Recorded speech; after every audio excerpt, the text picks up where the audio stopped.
Hello everyone, BPSC score official YouTube channel पर आप सभी का स्वागत है। बीपीएससी स्कोर फेसबुक के द्वारा 67वीं बीपीएससी सिविल सेवा प्रारंभिक परीक्षा तथा सीडीपीओ की प्रारंभिक परीक्षा हेतु प्रतिदिन महत्वपूर्ण जीएस प्रश्न दिए जा रहे हैं। इसी क्रम को आगे बढ़ाते हुए आज हम सेट 68 का उत्तर व्याख्या सहित देखेंगे। सेट 68 में भूगोल, अर्थव्यवस्था तथा करंट अफेयर्स के कुल 20 प्रश्न हैं। आइए सेट 68 का उत्तर देखते हैं।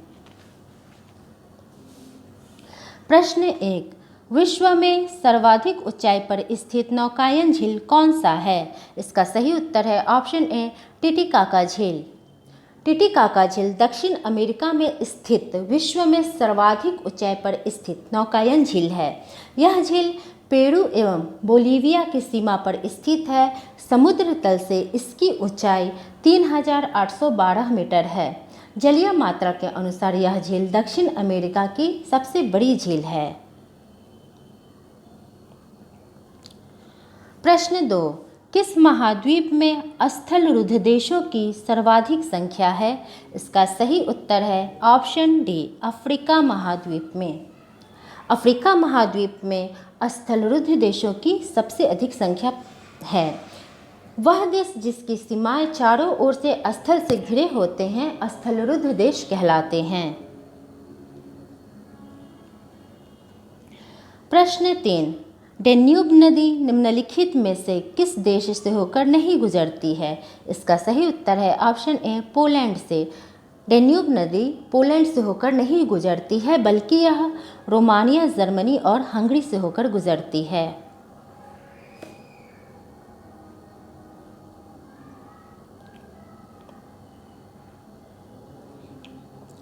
प्रश्न 4, वृद्धि दर का अर्थ होता है? इसका सही उत्तर है ऑप्शन डी, जन्म एवं मृत्यु के बीच का अंतर। जन्म एवं मृत्यु के बीच का अंतर वृद्धि दर को दर्शाता है। प्रश्न 5, निम्नलिखित में से कौन पश्चिम की ओर बहने वाली नदी नहीं है? इसका सही उत्तर है ऑप्शन बी, तुंगभद्रा। तुंगभद्रा नदी पूर्व की ओर बहने वाली नदी है। यह नदी कृष्णा नदी की सहायक नदी है तथा माही, साबरमती और लूनी नदी पश्चिम की ओर प्रवाहित होने वाली नदी है। प्रश्न 6, निम्नलिखित हिमालयी दर्रे में से कौन सा पूर्व से पश्चिम की ओर सही क्रम है? इसका सही उत्तर है ऑप्शन ए, बॉमडिला, जलेपला, लिपुलेख और बनिहाल दर्रा। बॉमडिला अरुणाचल प्रदेश में है, जलेपला दर्रा सिक्किम में है, लिपुलेख दर्रा और उत्तरांचल में है और बनिहाल दर्रा जम्मू कश्मीर में है। प्रश्न 7, दक्कन का पठार किस मिट्टी के लिए प्रमुख स्रोत है? इसका सही उत्तर है ऑप्शन सी, रेगूर या काली मिट्टी। दक्कन का पठार काली मिट्टी का प्रमुख स्रोत रहा है। दक्कन पठार का निर्माण ज्वालामुखियता द्वारा निर्मित बेसाल्ट से हुआ है, जो काली मिट्टी का स्रोत है। इस मिट्टी को रेगूर या कपास मिट्टी भी कहा जाता है। इसकी विशेषता यह है कि यह गीली होने पर फूल जाती है और सूख जाने पर असंख्य दरारें पड़ जाती हैं, जिससे यह स्वयं अपने आप को जोतती रहती हैं।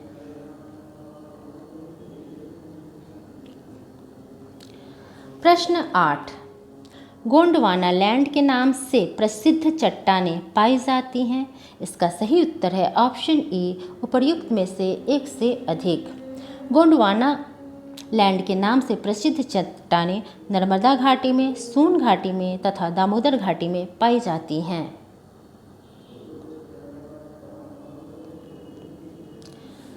प्रश्न 9, दिसंबर 2021 में नीति आयोग द्वारा जारी सूचकांक के अनुसार भारत की कितनी प्रतिशत आबादी बहुआयामी गरीबी से पीड़ित है? इसका सही उत्तर है ऑप्शन डी, 25.01% आबादी। दिसंबर 2021 में नीति आयोग ने एक सूचकांक जारी किया था, जिसमें गरीबी के स्तर एवं गंभीरता को मापने के लिए स्वास्थ्य, शिक्षा और जीवन स्तर के आंकड़ों का उपयोग किया गया है। यह सूचकांक कहता है कि भारत की 25.01% आबादी बहुआयामी गरीबी से पीड़ित है।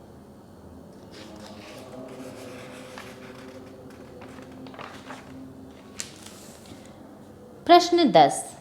नीति आयोग के स्ट्रेटेजी फॉर न्यू इंडिया @75 दस्तावेज में निर्धारित 41 लक्ष्यों में से कितने लक्ष्यों की समय सीमा 2022 तक है? इसका सही उत्तर है ऑप्शन सी, 17 लक्ष्यों की समय सीमा 2022 तक की है।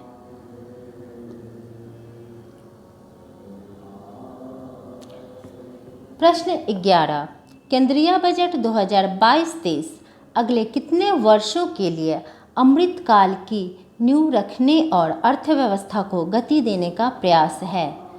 इसका सही उत्तर है ऑप्शन ए, 25 वर्ष। केंद्रीय बजट 2022-23 में वित्त मंत्री ने अपने भाषण में कहा है कि यह बजट अगले 25 वर्षों अर्थात 2047 तक के लिए अमृतकाल की नींव रखने और अर्थव्यवस्था को गति देने के लिए एक ब्लूप्रिंट देने का प्रयास करता है।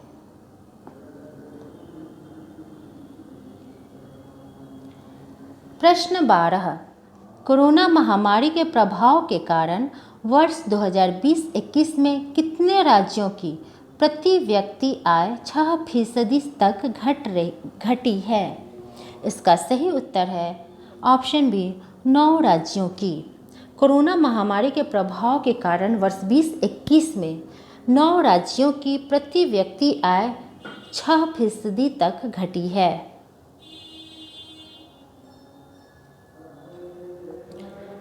प्रश्न 13। भारत में निर्धनता के स्तर का आकलन किस आधार पर किया जाता है? इसका सही उत्तर है ऑप्शन सी, परिवार के उपभोग व्यय के आधार पर। प्रश्न 14। भारत में प्रति व्यक्ति आय के मामले में 3 शीर्ष राज्यों का सही क्रम क्या है? इसका सही उत्तर है ऑप्शन बी, गोवा, सिक्किम, दिल्ली। भारत में प्रति व्यक्ति आय के मामले में 3 शीर्ष राज्यों का सही क्रम है गोवा, सिक्किम और दिल्ली। वर्ष 2021-22 के अनुसार गोवा में प्रति व्यक्ति आय है 5.02 लाख रुपए, सिक्किम का है 4.03 लाख रुपए और दिल्ली का है 4.01 लाख रुपए।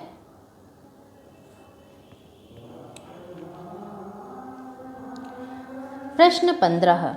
पिछले वित्त वर्ष में भारतीय अर्थव्यवस्था में कितने प्रतिशत की गिरावट आई थी? इसका सही उत्तर है ऑप्शन डी, 7.5% के।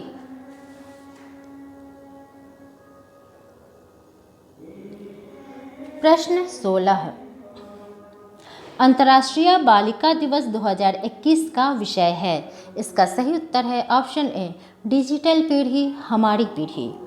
वर्ष 2012 से प्रति वर्ष 11 अक्टूबर को अंतर्राष्ट्रीय बालिका दिवस, जिसे बालिकाओं का दिन के नाम से भी जाना जाता है, मनाया जाता है। अंतर्राष्ट्रीय बालिका दिवस 2021 का विषय डिजिटल पीढ़ी हमारी पीढ़ी रखा गया है। 19 दिसंबर 2011 को संयुक्त राष्ट्र ने इस दिवस को मनाने के प्रस्ताव को अपनाया था। इस अंतर्राष्ट्रीय दिवस को संयुक्त राष्ट्र द्वारा अंतर्राष्ट्रीय स्तर पर शिक्षा, पोषण, बाल विवाह, कानूनी और चिकित्सा अधिकारों के आसपास लड़कियों के सामने आने वाले मुद्दों के बारे में जागरूकता बढ़ाने के लिए घोषित किया गया था। प्रश्न 17। प्रधानमंत्री फसल बीमा योजना के मुख्य कार्यकारी अधिकारी का कार्यकाल कुल कितने वर्षों का होगा? इसका सही उत्तर है ऑप्शन डी, 7 वर्ष का। कृषि एवं किसान कल्याण विभाग में प्रधानमंत्री फसल बीमा योजना के संयुक्त सचिव एवं मुख्य कार्यकारी अधिकारी के रूप में रितेश चौहान को नियुक्त किया है। रितेश चौहान का कार्यकाल 7 वर्षों का होगा। प्रश्न 18। विश्व के कुल कितने शहर सार्वजनिक परिवहन में रोपवे का उपयोग करते हैं? इसका सही उत्तर है ऑप्शन सी, विश्व का 3 शहर सार्वजनिक परिवहन में रोपवे का उपयोग करते हैं, जिसमें से एक भारत का भी शहर है। इन शहरों में बोलीविया, मैक्सिको और भारत का वाराणसी शहर सार्वजनिक परिवहन में रोपवे का उपयोग करते हैं।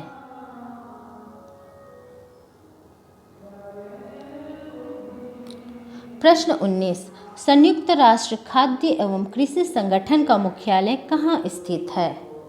इसका सही उत्तर है ऑप्शन ए, इटली में। संयुक्त राष्ट्र खाद्य एवं कृषि संगठन का मुख्यालय इटली में स्थित है। संयुक्त राष्ट्र खाद्य एवं कृषि संगठन की स्थापना 1945 में की गई थी।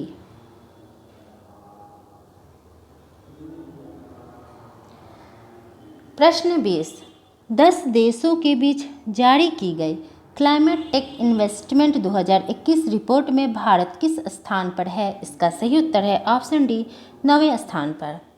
क्लाइमेट टेक इन्वेस्टमेंट 2021 में भारत 9वें स्थान पर है। London and partners and company द्वारा हर 5 साल पर पेरिस समझौते के बाद से क्लाइमेट टेक इन्वेस्टमेंट अर्थात वैश्विक जलवायु तकनीक निवेश के रुझान की रिपोर्ट जारी की जाती है।